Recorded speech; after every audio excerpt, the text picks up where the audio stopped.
Let me take you back 15 years.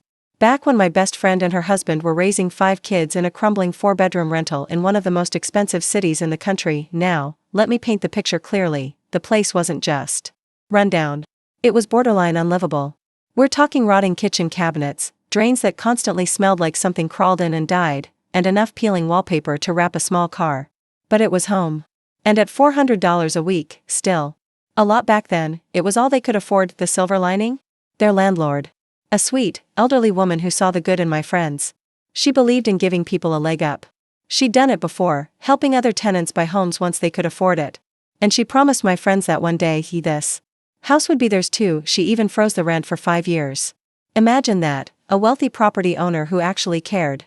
And with that lifeline, my friends did everything right. They skipped vacations, sold old furniture, even took extra shifts. Every spare dollar went toward that dream, and then, the dream shattered. Just 2 days after telling her they were ready to buy, she passed away. Nothing was in writing. I still remember the way my friend told me. Her voice broke halfway through the sentence. There was this painful silence. You could hear her heart breaking through the phone. The property, along with many others, was passed on to the old lady's 4 kids. Each of them already filthy rich, private schools, multiple cars, weekend yachts, you name it. And at first, they said all the right things. Of course, we'll honor the deal. Just wait for probate to clear, and it's yours. That gave my friends hope. They started small renovations, stripping wallpaper, painting, making space for a dining table big enough for 7 people. They were finally breathing easier, but rich vultures don't just circle. They swoop. Once probate cleared and it came time to seal the deal, the kids casually jacked up the price by $80,000. No warning. No heads up. Just, boom. Oh, we forgot to mention, it'll cost more now. It gets worse. They then listed it for sale publicly and scheduled an open house in 7 days. 7 days, that was the window my friends had to somehow come up with the new amount or risk losing the only home their kids had ever known. Oh, and with rents skyrocketing since their lease started, even a new rental was practically impossible. I was gutted for them. But under that sadness, boiled rage. The kind that makes your skin burn and your pulse throb in your ears. These rich parasites, these trust fund brats, were trying to squeeze a few extra $1,000 each by displacing a family. For them, it was money for a new ski trip.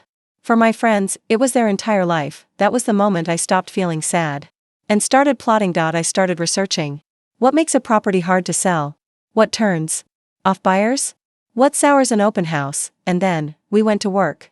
We pulled every piece of furniture off the walls, crammed in borrowed bookshelves and hung loud, clashing art, motorcycle memorabilia, garage signs, anything that screamed chaotic hoarder energy. The cozy family home suddenly looked like a cluttered thrift store. 1 head of cabbage, boiling for hours. 2 dozen rotten eggs down the drain. The scent? Sewer gas meets death. We sprayed ammonia by the front and back doors. You know, the kind of smell that screams cat war zone. The stench was legendary. We got permission from the neighbor across the street to toss a moldy couch in their yard. Classy, right? Now the block looked rough. On the day of the open house, we summoned every friend with a loud, clunky vehicle. They circled the block over and over, revving engines like a fast and furious casting call. Then we called in the big guns, our rugby club. We threw a fake barbecue right next door. Free burgers. Cheap beer. Everyone wore their grimiest gear and showed up on motorcycles, laughing loud and giving the place a permanent block party vibe. One brave potential buyer stuck around long enough to ask a neighbor about the area. That neighbor? One of our rugby buddies. He casually mentioned, "Oh yeah, we party here a lot. Next house over just had one last night. Cops usually show up after midnight. And the drains? Total nightmare. Roots clog every month."